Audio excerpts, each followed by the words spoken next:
अस्सलामुअलैकुम प्यारे बच्चों, क्या हाल चाल है आपका। इस वीडियो में हम A2 का बड़ा इंपॉर्टेंट चैप्टर स्टार्ट करेंगे और आपने कहा कि हमने ये वाला चैप्टर करना है, so I am covering this chapter on your request.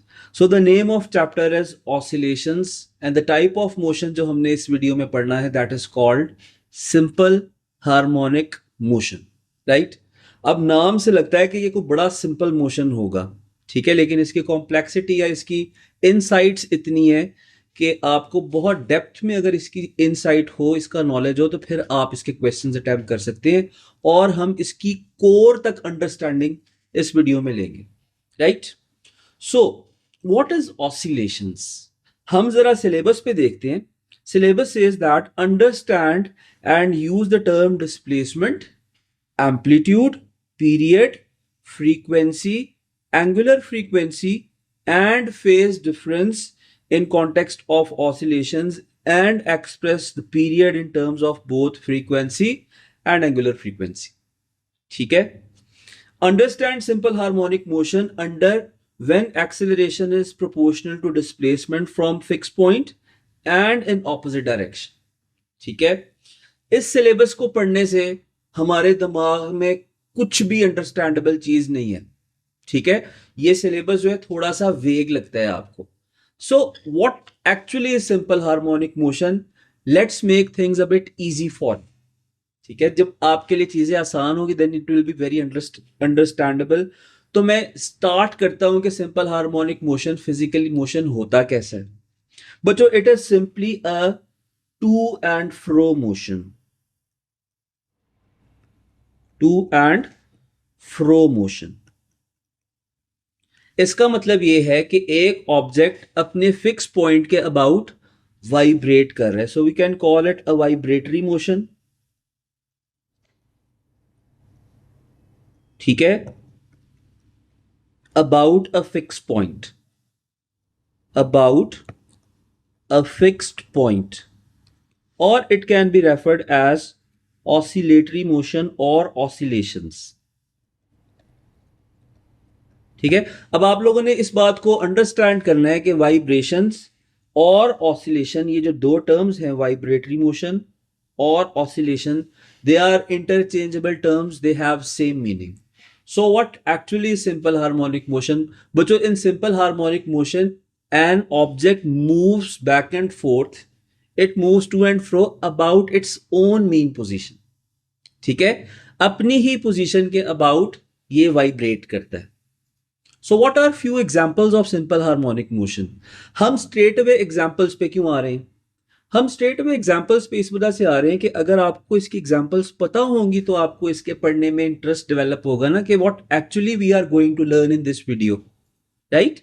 So because chapter complex है, let's start with a few examples. तो आप लोग हेडिंग लिख रहे हैं बच्चों, examples of simple harmonic motion. कोई भी ऑब्जेक्ट जो अपनी मीन पोजीशन के अबाउट वाइब्रेट करेगा that is referred as moving with simple harmonic motion, ठीक है। So basically these are vibrations. आपके सामने एक चीज ड्रॉ हुई हुई है, this is called a pendulum और अ सिंपल पेंडुलम। याद रखिएगा बच्चों, इस चैप्टर में हमने मैक्सिमम एग्जांपल्स को इस पेंडुलम से लर्न करना है। नेक्स्ट एग्जांपल में क्या नजर आ रहा है आपको, this is a pendulum clock, pendulum clock. So what happens is that pendulum vibrates like this about its own mean position, ठीक है। अभी हम कोई फिजिकल क्वांटिटीज डिफाइन नहीं कर रहे, अभी हम सिर्फ उन ऑब्जेक्ट्स को और उन एग्जांपल्स को देख रहे हैं which are exhibiting simple harmonic motion. So what is next example? आप इस नेक्स्ट एग्जांपल में you can see a swing, ठीक है। ये एक झूला है जो अपने मीन पोजीशन के अबाउट वाइब्रेट करेगा, ऑसिलेट करेगा। तो you will keep this thing in mind के जो स्विंग का मोशन है, जो to and fro motion of swing है, that is simple harmonic motion, ठीक है।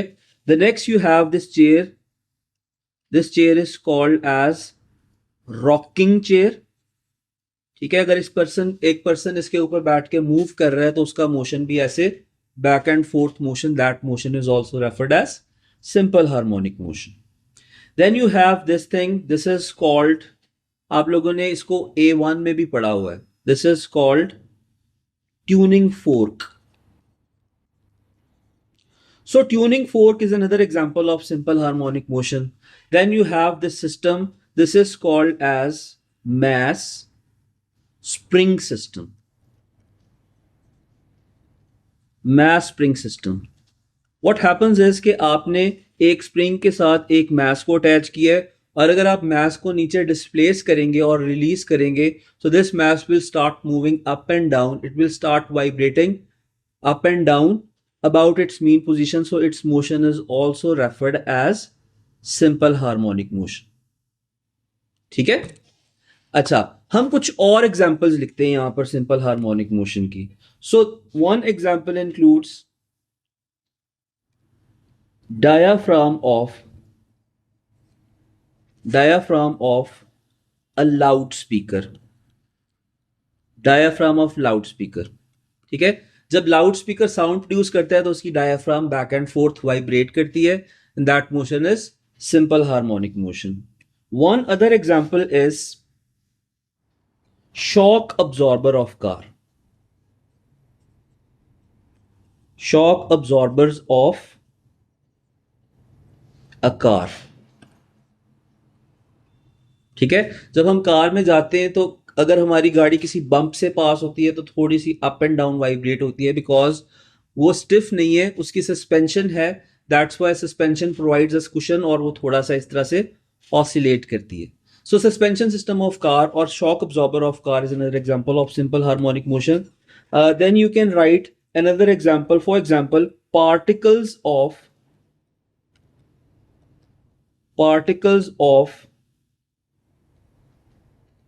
waves vibrating at their mean positions. Vibrating at their mean position. ठीक है, आपने जैसे A1 में पढ़ा है कि सारे के सारे पार्टिकल्स ऑफ वेव अपने फिक्स पोजीशन के अबाउट वाइब्रेट करते हैं. In transverse wave they vibrate perpendicular to wave motion, and in longitudinal waves they vibrate parallel to wave motion. ठीक है, so their vibration is also a perfect example of simple harmonic motion. ठीक है, इसके अलावा आप देखते हैं कि अगर एक बोट है और स्टैग्नेंट वाटर में वेव्स प्रोड्यूस करें तो वो boat up and down move करती है. That is also another example of simple harmonic motion. एक और एग्जांपल लिखें, motion of electrons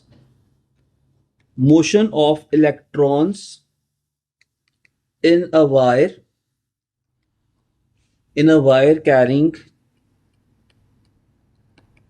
alternating current. Alternating current. ठीक है, आपके पास एक वायर है.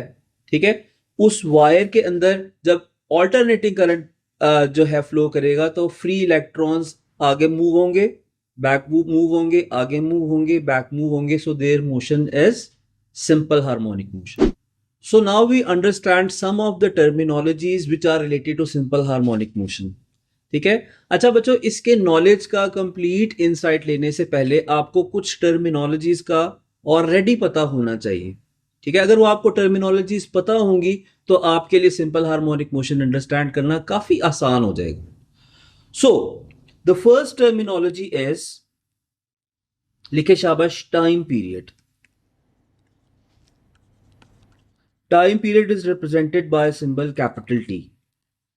देखे शाबाश, टाइम पीरियड आपने ओ लेवल्स में और ए लेवल्स में लर्न किया हुआ है, यहां पे हमने सिर्फ एक बार उसको गो थ्रू करना है. So let's assume that this pendulum start its motion from this point, and let's call this point O. ठीक है, this point O is the mean position of pendulum. So this pendulum will go to one extreme, let's call that extreme point A. This is a turning point.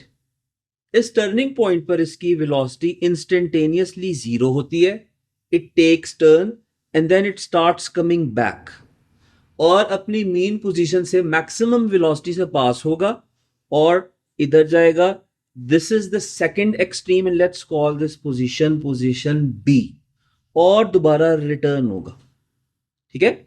तो अपने starting point से, point O से point ए पे गया, और ए से वापस mean पर आया और बी पर गया और दोबारा रिटर्न किया, और उस रिटर्निंग के टाइम को, फॉर वन कंप्लीट ऑसिलेशन जो टाइम लगेगा, that time is referred as time period. तो आप लोग लिख रहे हैं time period is time taken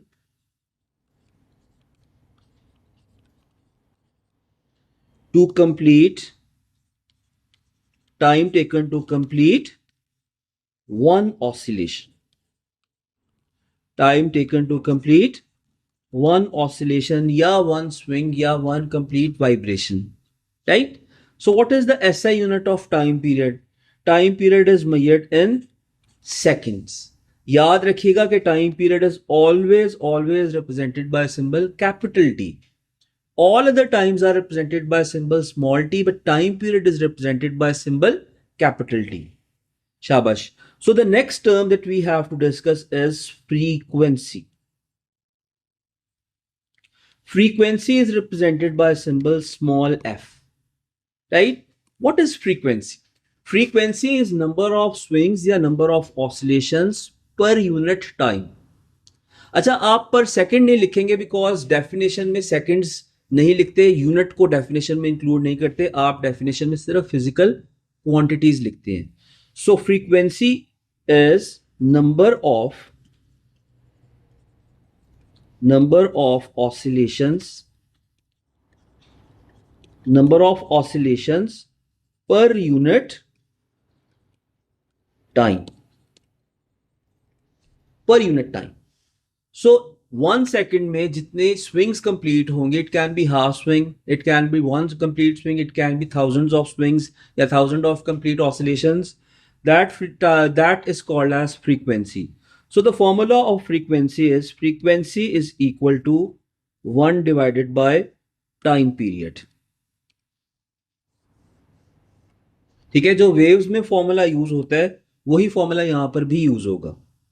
अच्छा, what is the SI unit of frequency? SI unit of frequency is hertz. Frequency is measured in hertz.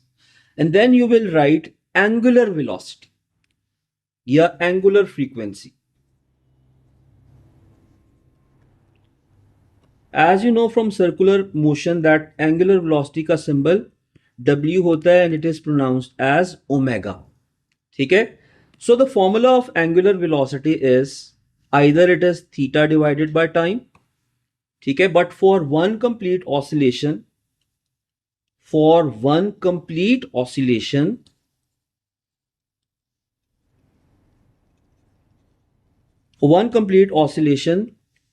time is equal to time period, ठीक है, and theta is equal to 2 pi. ठीक है. So you will write that omega is equal to 2 pi over capital T, and further it is also equal to 1 over T can be replaced by single term which is frequency. It is equal to 2 pi f. So ये वाले formulas आपके जो circular motion में formulas थे ये भी as it is use होंगे. याद रखना circular motion में जो time period है that is time taken to complete one circular path. ठीक है. But in oscillations time period is time taken for one complete vibration या one complete oscillation. So what is the unit of omega? Angular frequency omega is measured in radians per second. It is measured in radians per second. ठीक है. अच्छा, if we say that this is the mean position of pendulum, इस mean position पर displacement कितनी होगी? Now what is displacement? मैं इसकी mean position को represent कर रहा हूं इस dotted pink color की line से. This is the mean position. So basically all the displacements of pendulum are the shortest distance from mean position. So now we will define displacement.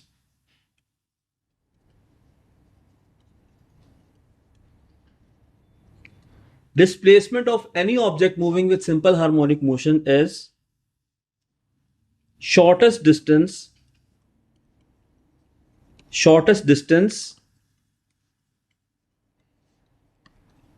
from the mean position, shortest distance from the mean position. ठीक है, इस chapter में generally the symbol for displacement is x. ठीक है, and displacement is measured in SI unit is metres. ठीक है, symbol is x and SI unit is metre. So what will be the displacement at this mean position? इस mean position के ऊपर displacement तो बच्चों zero होगी, because ये तो इसका स्टार्टिंग पॉइंट है. ठीक है, what will be the displacement at two extremes? At extreme A, displacement is maximum, and extreme B, displacement is also maximum, and that displacement is referred as amplitude. अच्छा, अब इस चीज को अंडरस्टैंड करें कि इस रेफरेंस पॉइंट से, इस मीन पोजीशन से राइट साइड पर सारी की सारी डिस्प्लेसमेंट्स पॉजिटिव और लेफ्ट साइड पर सारी की सारी displacements negative. Why? Because the sign of displacement depends upon position of pendulum या position of an object moving with simple harmonic motion. So starting point से right side पर सारी की सारी displacement का sign positive होगा और left side पर सारी के सारों का sign negative होगा. ठीक है, so position पर क्यों depend करता है? आप reference point से start कर रहे हैं, सो राइट साइड पर सारी की सारी डिस्प्लेसमेंट्स पॉजिटिव और लेफ्ट साइड पर सारी की सारी डिस्प्लेसमेंट्स नेगेटिव होंगी. So sine of displacement depends upon the position of pendulum, right? So what is its maximum displacement? Point A is a turning point ना. इस पॉइंट पर ऑब्जेक्ट ने टर्न करना है और वापस रिटर्न करना है towards its mean position. So point A के ऊपर जो डिस्प्लेसमेंट होगी that is the maximum displacement, and that maximum displacement from mean position that will be referred as amplitude. ठीक है, और इस चैप्टर में amplitude is generally represented by symbol x naught. x naught. Now we will define amplitude.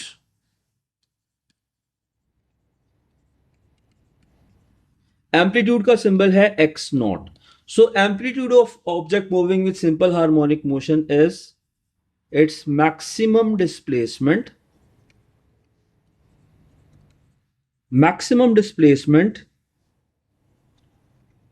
from mean position. Maximum displacement from its mean position. ठीक है, it is represented by symbol plus minus x naught, and its SI unit will be once again, because ये distance है ना, इसका SI unit will be once again meters. ठीक है, अब बच्चों हम इसके मोशन की डेफिनेशन को लिखेंगे. आप लोग लिख रहे हैं, शाबाश. Simple harmonic motion.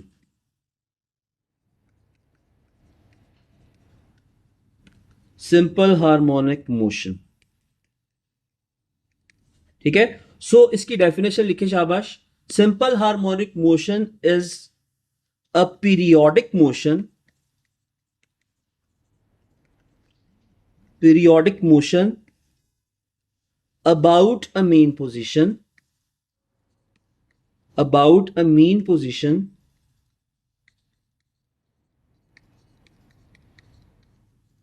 periodic motion about a mean position such that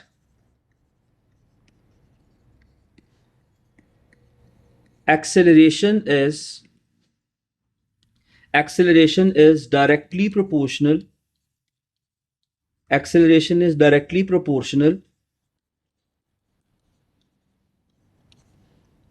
to the displacement from mean position,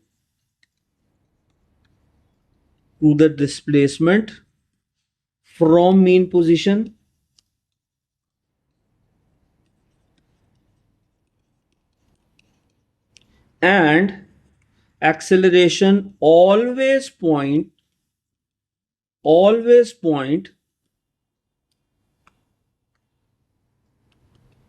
towards mean position. Acceleration always point towards mean position. ठीक है, एक और नोट लिख लें, ये नोट आपके काम आएगा, लिखे शाबाश। Displacement and acceleration, displacement and acceleration always have opposite signs या opposite direction।